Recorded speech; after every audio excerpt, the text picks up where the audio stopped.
అందరికీ నమస్కారం. నేను మీ Kishore Janashetti. Welcome to our channel Telugu political news. Visakhapatnam స్థానిక సంస్థల ఎమ్మెల్సీ ఎన్నికలకు సంబంధించి కూటమి పార్టీల నుంచి అభ్యర్థిని ఇంకా ప్రకటించలేదు.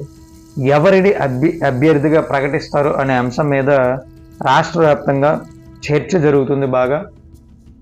ఇలాంటి సమయంలో కొన్ని పేర్లు అయితే ఇంట్రెస్టింగ్గా వినిపిస్తున్నాయి తెలుగుదేశం పార్టీ నుంచి. ఆ పేర్లు ఎవరివి, వారి సమర్థత ఏంటి అనే అంశాల గురించి చర్చించుకోబోయే ముందు మీరు ఇంకా మన ఛానల్ని సబ్స్క్రైబ్ చేయకపోతే సబ్స్క్రైబ్ చేయండి, వీడియోని లైక్ చేయండి, షేర్ చేయండి, మీ అభిప్రాయాన్ని కామెంట్ రూపంలో తెలియజేయండి.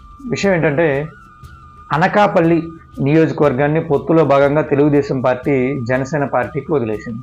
జనసేన పార్టీ తరఫున అక్కడి నుంచి పోటీ చేసి విజయం సాధించారు కొనతాల రామకృష్ణ గారు. అయితే అక్కడ ఎప్పటి నుంచో తెలుగుదేశం పార్టీ తరఫున పనిచేస్తున్న సీనియర్ నాయకులు పేలా గోవింద్ గారికి అవకాశం లేకుండా పోయింది. ఆయన కూడా పొత్తు వలన కొనతాల రామకృష్ణ గారికి సపోర్ట్ చేశారు. సో ఇప్పుడు తెలుగుదేశం పార్టీకి ఆయన్ని గౌరవించుకునే అవకాశం వచ్చింది.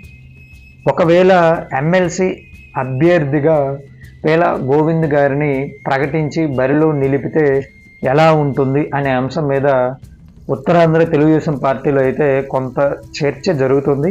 మరి ఆయనకే అవకాశం ఇస్తారా లేదా అనేది చూడాలి. మరొక నాయకుడి పేరు కూడా వినిపిస్తుంది, ఆయనే గండి బాబ్జీ. ఈయన గతంలో ఎమ్మెల్యేగా కూడా పనిచేశారు. తెలుగుదేశం పార్టీకి సంబంధించి ఉత్తరాంధ్రకి సీనియర్ నాయకులుగా ఉన్నారు. సో ఖచ్చితంగా ఎమ్మెల్సీ రేసులో ఆయన కూడా ఉంటారు. ఆయన పేరును కూడా పరిశీలిస్తున్నారు. సో ఇంకా 2-3 పేర్లు వినిపిస్తున్నప్పటికీ కూడా ముఖ్యంగా వీరిద్దరి పేర్లే బలంగా వినిపిస్తున్నాయి. మరొక ముఖ్యమైన నాయకుడు దాడి వీరభద్రరావు గారు, ఆయన పేరు కూడా వినిపిస్తుంది బాగా బలంగా.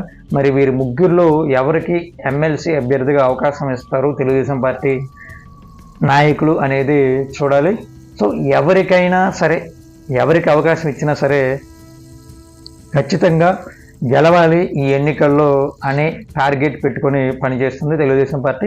మరి చూడాలి, బొత్స సత్యనారాయణ గారిని ఎదుర్కొని విజయం సాధిస్తారా తెలుగుదేశం పార్టీ అభ్యర్థులు అనేది తెలియాలంటే మరికొన్ని రోజులు ఆగాల్సిందే.